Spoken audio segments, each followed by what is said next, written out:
38 million years ago, global temperatures were much higher than today. The polar ice caps had melted, and the Florida Peninsula was totally underwater. Beneath this shallow, warm sea, sediments and seashells were deposited on the ocean floor. Over thousands of years, the shell remains of billions of little creatures were compacted into limestone.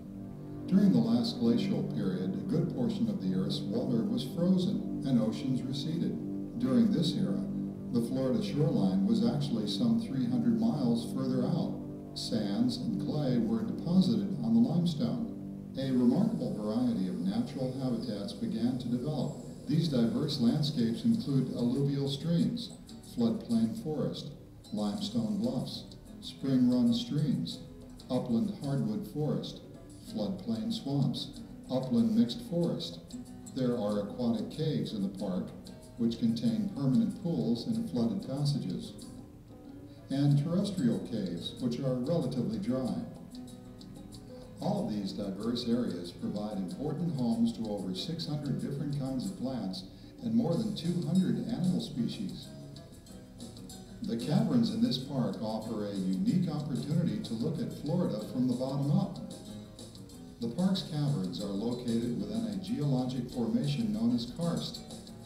Karst is a type of landscape characterized by an underlying layer of limestone with numerous sinkholes, caves, springs, and underground streams. Like a rock sponge, the porous limestone holds water that seeps into the ground from rainfall and surface runoff. This underground water storage area, or aquifer, is the source of water for the area's springs and also supplies us with our drinking water.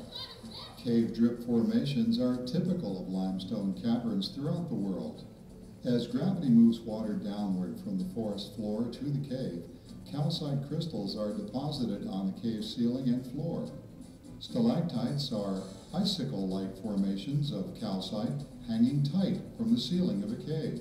In contrast to a stalactite is blunt and rounded. Often a stalactite growing downward meets a stalagmite growing upward, and they join to form a column. It takes approximately 100 years to form 1 cubic inch of calcite.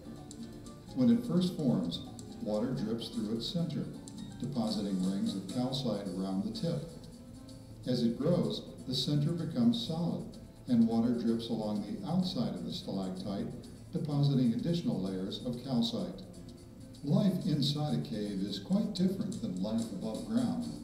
Cave residents are especially adapted to living in these unique areas of the cave. These areas vary from bright sunlight and variable temperatures at the cave entrance to total darkness and constant temperatures deep within the cave.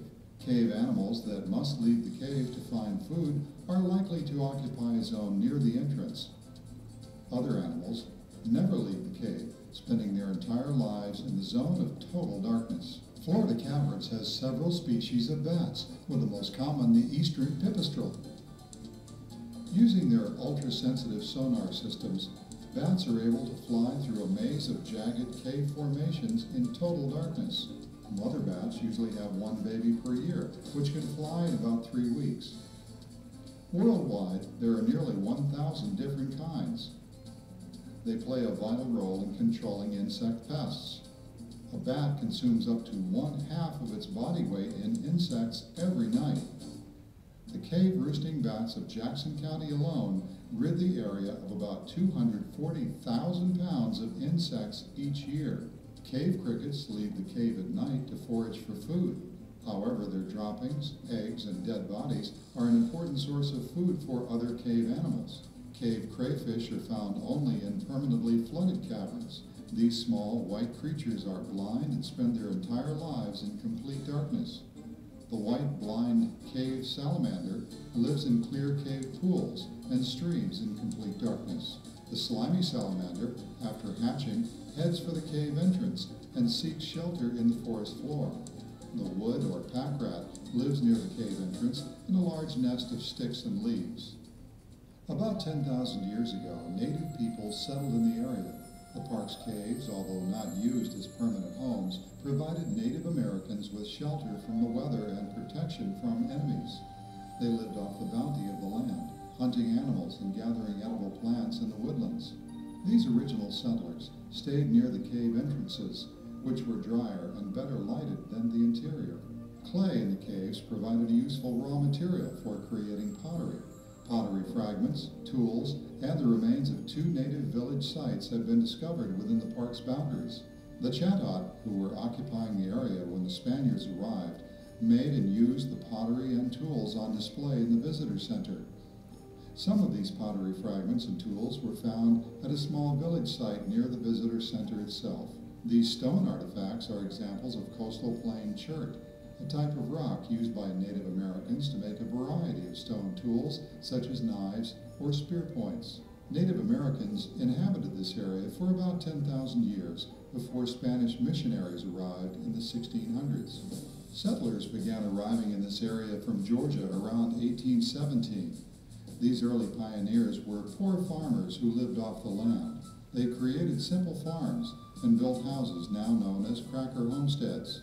The region's stately oaks and pines provided the wood for 1- and 2-room houses. Windows were simply openings in the walls with no glass. People who lived in rural Florida were called crackers, possibly named after the sound of a cracking whip that drove cattle and oxen. One of the cash businesses settlers pursued in the 19th century was extracting resin or gum from local longleaf pines. This product, known as naval stores, was used for the construction of wooden ships. This sticky pine gum was boiled and distilled into rosin, tar, pitch, and turpentine. After the Civil War ended in 1865, the turpentine boom provided jobs for former slaves. In 1929, the stock market crash was followed by the Great Depression. Widespread unemployment affected the entire nation. In 1935, Dr. J.C. Patterson, a physician from Florida, purchased 494 acres of land containing the natural bridge over the Chipola River. An avid cave explorer, Dr. Patterson took a lighted tour of Caverns in Virginia and began to see the potential for a major cave attraction in Mariana. The Caverns got a big boost from President Franklin D. Roosevelt's New Deal policy. The Civilian Conservation Corps, or CCC, was one of the most effective programs of this era and began operations in Florida in 1933, inspiring the creation of a state park system. The Works Progress Administration, or WPA, also helped construct recreational facilities, including the development of a scenic 9-hole golf course located at the Florida Caverns State Park. Inside the cave, you can still see where men labored by hand to dig out trails and chisel tunnels through solid limestone. Workers who first crawled into the confusing maze of passages, some less than 12 inches high, were called the Gopher Gang. The Gopher Gang discovered a low room containing deer skeletons, plus footprints of Native Americans and black bear. As work on the caverns continued, a federal fish hatchery was created on the west side of the park. It operated only a few years before closing down. Today, surviving evidence of the hatchery consists of the old earthworks, concrete floodgates, pump house, and a stone building. Florida Caverns State Park officially opened to the public in 1941, and work by the CCC came to an abrupt end with America's entry into World War II. In 1965, the Florida Park Service began a major expansion, opening up the entire western half of the park with a paved road and 2 bridges across Muddy Branch and Log Run on the Chipola River. A public boat ramp, camping area, and the Blue Hole swimming area were also constructed, along with a bathhouse and picnic pavilion. In 1988, a ribbon-cutting ceremony marked the opening of an Equestrian Center at the park. Developed in 1999 as an extension of the Equestrian Trail, the Chipola Recreational Trail System now extends onto the property of the Northwest Florida Water Management District. The Florida Caverns State Park is a fragile ecological system which currently has many threats. Pollution from industrial and agricultural sources can contaminate underground water, especially in a cave-rich environment. Every time it rains, pollution from fertilizers, pesticides, animal waste, and other contaminants are washed underground in the form of runoff. These contaminants can pollute our underground cave systems, springs, and streams. Chemicals and pesticides can